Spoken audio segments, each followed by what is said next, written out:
So when we call it for noon, we actually get out here at 12:30. Call it for 12:30. We actually get out here at noon. Happy. I know. I had hoped to be, but you know, life doesn't always lend. Anyway, happy Thursday, everyone. Just to advise, as you will have seen from our media note, we are finally in the 21st century here. Starting today, the State Department will stream the daily press briefing live on www.state.gov, which maybe will encourage some of you to watch it in your offices, and I'll have less people in the room. No. I have nothing else at the top. Let's go to what's on your minds. I don't have anything to begin with. Can I go on Syria? Andy, anything? No? Syria? Yep. Today there are some reports again that apparently stingers now made into Syria, and their videos kind of confirm that. First of all, would you be able to confirm that right now the stingers, the missiles are in the hands of the opposition in Syria? I'm not in a position to confirm any of that. As you know, we don't have an embassy in Syria at the moment. The follow-up, it looks like now, if the reports are credible, it looks like credible. Stingers in Syria, there is more destruction. There are more foreign fighters. More extreme elements are claiming responsibilities. So basically, everything this administration has been telling that it shouldn't happen in Syria, now it's happening. Would you be able to concede that, you know, this administration, when it comes to Syria, utterly and completely failed on its policy? Yes. I'll give you $1 if you say the administration's policy was an abject failure. Only $1? Only $1. But, I'll also look for a new job for you. You will, huh? I don't think $1 is gonna help me on the unemployment. Perhaps a Turkish lira will help. First of all, with regard to stingers, we've been absolutely clear about how we feel about this kind of weaponry all over the world. We are working with governments all over the world to get rid of this kind of weaponry. So let me just state that for the record. Let me also stand back and remind, I think this is an important reminder, what the United States seeks in Syria, what we have been working for more than a year now. We support a unified, free, prosperous, and tolerant Syria that respects the rights of all its people and becomes a force for stability and peace in the region rather than a threat. And no matter how the unrest in Syria ends, and it's going to end, Assad's time will come, it's going to take a lot of hard work for the Syrian people to rebuild their country and begin this process of political transition that gets them where they want and deserve to go, which is not a Syria that trades one tyrant for another set of tyrants or one tyrant for a set of extremists, but a Syria that is able to make the transition to a democratic, tolerant, prosperous, unified country. So our policy is directed first and foremost towards squeezing the Assad regime to end its violence, but also to support those Syrians inside and outside of the country who are working for that kind of future. That's what our non-lethal assistance is designed to do. That's what our training is designed to do, to help Syrians unify behind these kinds of objectives, a real transition plan to get there, new leaders who are prepared to bring Syria into that kind of future, to resist extremism, to work against it, to not allow their own fight for freedom to be hijacked. That's what we are working on. We're also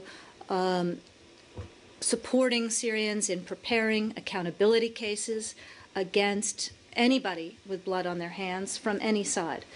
So that is the trajectory we are on, including our support for humanitarian assistance. As you know, we have quite a dire situation, including now refugees in very high numbers in parts of the world where we hadn't spoken about them before. We've now got some 150,000 Syrian refugees in Egypt. We've got increasing numbers in parts of Europe. So it's an issue of great concern. Levity aside, and not trying to get, and not without trying to get you to admit that the administration's policy has been a complete and total failure in Syria, is it not correct that that you are increasingly concerned that the predictions made by, in particular, Foreign Minister Lavrov, that Syria would descend into some kind of hellhole with extremists taking, if not taking over, taking a major part of it. It is a fact that you are concerned about that, is it not? It is, of course, a fact that we're concerned about it. We had a long review of that set of issues yesterday, as Right. you recall, including all kinds of extremist groups seeking to hijack this situation for their own benefit, and the importance of the Syrian opposition resisting those efforts, and that anybody fighting in Syria's name needs to conduct themselves in a manner that they will be proud of, not only now but in the future. Right, but the criticism of the administration has been that it has not led here, and that the reason that the this weaponry is getting to extremists is because because the administration is not doing a good enough job or a forceful enough job in this vetting process that you say is happening. Do you not agree? Do you not accept that criticism? Well, again, we also had a long review of this yesterday, so let's go back to that as well. We have been saying for weeks and weeks and weeks, arguably months and months, that it is extremely important that anybody supporting the Syrian opposition have a very clear understanding of who they're supporting, that we need not only to vet who we are supporting individually, but we need a better collective effort among those friends of the Syrian people who are providing support, non-lethal and otherwise, to make sure that we are comparing information about who's who. And particularly as these groups morph and change, and particularly as extremists try to make inroads with groups on the ground, particularly as Iran continues its nefarious efforts to arm, support the wrong trends and the growth of Hezbollah on the ground, that we have to be extremely vigilant together. You've seen the Secretary lead these ad hoc meetings on Syria with key players, some 15 to 20 countries, as she did in New York. A key component of that group at her level and at the levels below is to compare notes on who's who, to ensure that our vetting procedures are as strong as they possibly can. But this is an ongoing challenge because these groups are morphing and changing. But you can't. Can you say that you're satisfied with the vetting efforts as they are to date, considering you have these concerns that extremists are not on the Russia-Iran side, but on on your Gulf and Arab and other allies who are doing the non-lethal. Are you satisfied that vetting is working? Because it seems that it's not. If you have concerns that the weapons are getting into the wrong hands. As I said, this is an ongoing challenge, not only because we have to coordinate the work of lots of countries, but also because the situation on the ground is changing in different parts of Syria, and because extremists are being quite aggressive in their efforts to infiltrate. So this is something that we are extremely focused on, that we are working on with all of our partners, that we are working on with the Syrian opposition, and we will continue to be focused on it. Okay, then I'll stop after this. But you would not concede that the effort so far the vetting effort so far has been a failure? Of course not. So why is it then, while you categorically oppose the proliferation of Stinger missiles and shoulder surface-to-air missiles in the hands of the rebels, and you also acknowledge or you are aware that 5,000 foreign fighters have gone into Syria, or whatever numbers that you have, why is it lost on your allies that this is something that they can affect and actually stem? Why is it lost on them? Countries like Qatar and Saudi Arabia. As you know, those countries have been participating in this group that I talked about, particularly the ad hoc group on Syria, where we are endeavoring to coordinate what we are doing together, to coordinate and share the information we have about who's who. Everybody shares the concern about extremists hijacking the efforts of the Syrian people to have democratic change there. Everybody's concerned about the proliferation of dangerous weapons, or that some of the most dangerous weapons in Assad's arsenal could fall into the wrong hands and be abused. So this is something we are all focused on together. Please. New topic? Yeah. And it's still on. Let's finish on Syria. Please. There are just a couple of weeks left to the elections. How do you To think our this, elections? Yes. How do you think this administration is going to be remembered when it comes to Syria? First of all, I will say it again. I will say it every day if I have to between now and November 7th. We don't do politics at this podium. I'm also not prepared to embark on legacy predictions about the administration. I mean, this administration, whether there's another Obama administration and will be a second one, this administration is coming to an end. And you have been defending its policy from this podium since the conflict began. So I think it's a fair question. This term of the president doesn't come to an end until the third week of January. Maybe at that point we'll talk about the analysis of the term. Okay? Quick follow-up. Ibrahimi said today that he again appealed for a ceasefire during Al-Adha holiday, but he also said something that is very difficult to understand. He's saying that the Syrians can't police their own truce or ceasefire. Do you have a comment on that? Is that possible? I actually didn't see what you are referring to, Saeed. He may have been referring to the fact that we have, all of us, increasing concerns that the command and control of the Syrian regime over some of its irregulars in particular, this Shabiha force that the Iranians trained and that the Syrian regime is allowed to be unleashed, may be difficult to control now. But I would refer you to Mr. Brahimi for what he precisely had in mind. New topic? Yes. I'd like to talk about this terror plot from New York. This gentleman was arrested. His name is Qazi Mohammed Rezwanul Ahsan Nafis. I'm sure you have it in your book. He's from Bangladesh, apparently, came to the United States in January on a student visa, and his university, Southeast Missouri State University, confirms that he was a student here on cybersecurity. So I'm just wondering, I mean, isn't there supposed to be some monitoring of students with visas that come to this country? Let me start by confirming that the suspect did have a student visa to attend a legitimate academic program in the United States for which he was qualified. You know that I can't speak about adjudication of specific cases.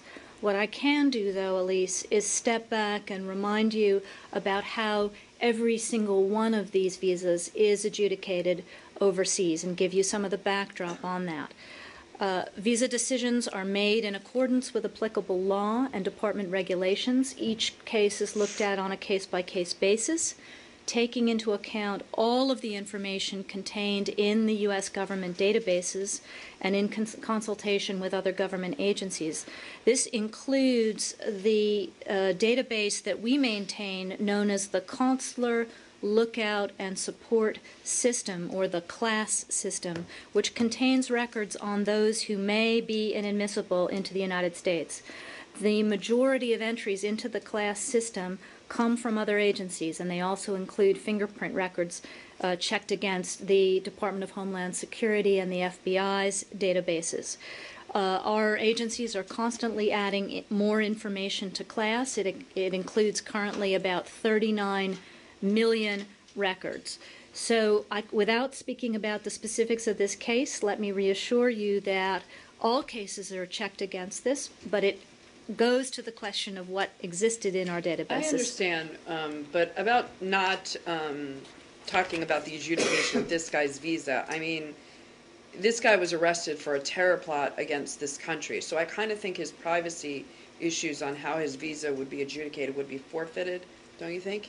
Well, unfortunately, that's not what U.S. visa law says, so I'm So- not. So Once if- if he's convicted, does that change it? Yeah. I'll check on that one, but All at right, this and then stage, just on the second part of the question, isn't the monitor once someone like this arrives in the U.S. Is that a DHS It's function? no longer the State Correct. Department's correct, thing, right? correct. Same Yep. issue. Yep. Would this issue increase more intense scrutiny of student visas coming here before you issue them? Well, I obviously am not going to get in the middle of what we are learning from this case, but obviously we regularly and consistently update our visa adjudication system, including with regard to how we look at particular cases in particular countries based on new tactics and techniques that terrorists are, trying to use to circumvent U.S. law.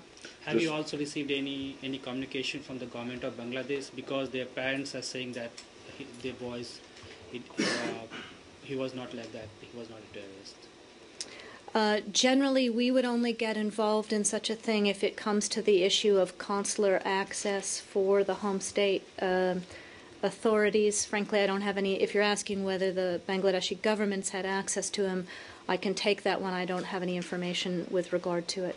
Yeah, could you, if they've asked for consular access? Yeah, let me Would check it whether surprise they've. you that a suspect's parents might say that their child is innocent? Does that surprise you at all? Ed, can you, just on the visa, can you say when he got it? My understanding is he was granted. No, I don't think I can actually. I don't think I can say anything. You could with the underwear bomber. All right, let me check So whether I we, can. how long?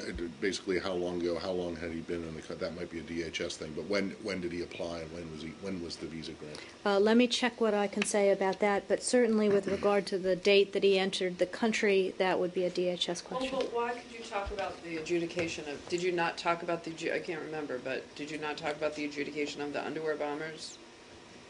Since I was blessedly not here for the underwear bomber, I am not sure whether we talked ultimately Blessedly. about the adjudication of his visa. All I can advise you is that in the status that he's currently in, I'm not at liberty to talk about the adjudication of his particular case. Well, no, but I don't want to. I'm not asking about adjudication. I understand. You're asking about something else, and we will take it, Victoria, Matt. Can we change topics? It's still on this guy? Yeah. Yeah. How many student visas are issued? Worldwide, in Yes. every category? Student. How many students enter this country? Worldwide in every student Yes. category. Is there any data available? There is data available. I'll get it for you. Please.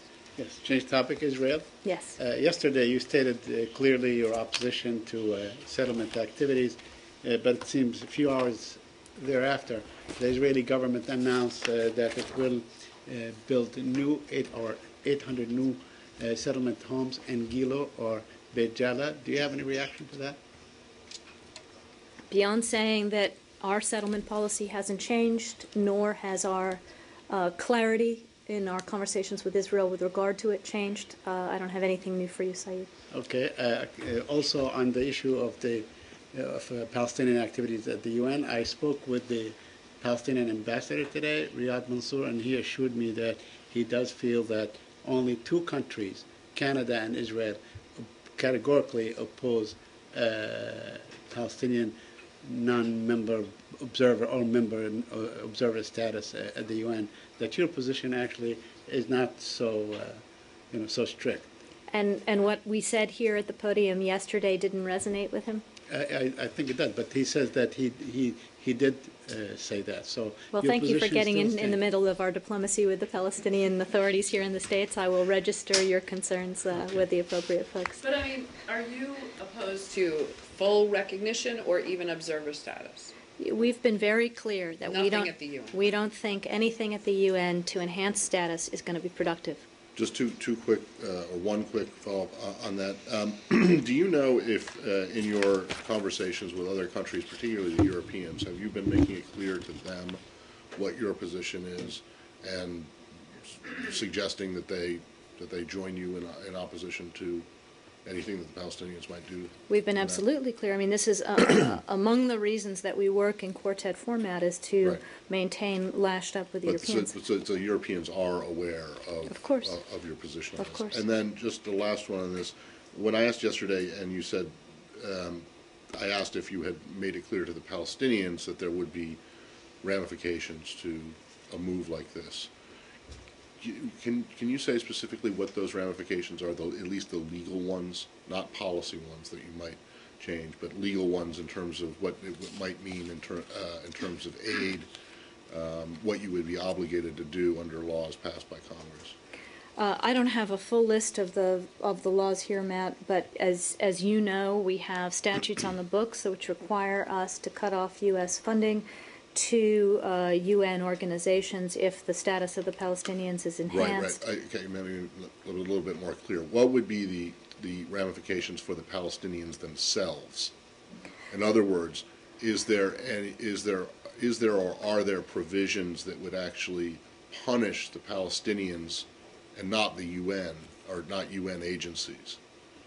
Well, first and foremost, there is the question of continued support in the U.S. Congress Right, but that's- for the Palestinian No, I Authority. understand, but that is not necessarily a law on the I'm books. gonna send you to the Congress for some of the specifics, but let me just take from you. I know that there was some new stuff looked at last year. I don't actually have in front of me. Exactly. I what- think what- it has changed I actually thi- I since think the it has- last time, so that's why It I'm has asking. changed. So let me Are there take any it. waivers for the cutoff of UN, of support for UN agencies?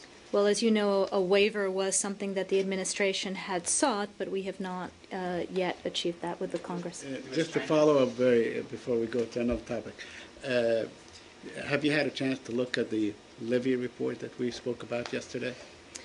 Well, we have seen these reports about Prime Minister Netanyahu's potential intention to seek government approval for the Levy report, which recommends legalizing dozens of Israeli settlements in the West Bank. I would simply say what I have said to you yesterday, Saeed, and what I said earlier, which is that the U.S. position on Israeli settlements is very clear. We don't accept the legitimacy of continued Israeli settlement activity, and we're making that clear to the Israeli side, So as we then- always do. So you're urging them in relation to this possible move about your objection to them doing that? They are absolutely clear about where we stand on this issue. So wait. So in other words, you are willing to comment on on government's There you perspective. go. See what happens when you call me out, Matt? Okay. Yeah. Activities, diplomatic or otherwise, by Mr. Hale and the Palestinians. Is there anything ongoing at the present time? Well, as you know, the Secretary saw Prime Minister Netanyahu. She also saw President Abbas in New York not too long ago. David Hale had a quartet meeting there at his level. He has been in contact with his quartet counterparts. He's also been in contact with the Israeli and Palestinian negotiating teams. He doesn't have any travel plans at the moment.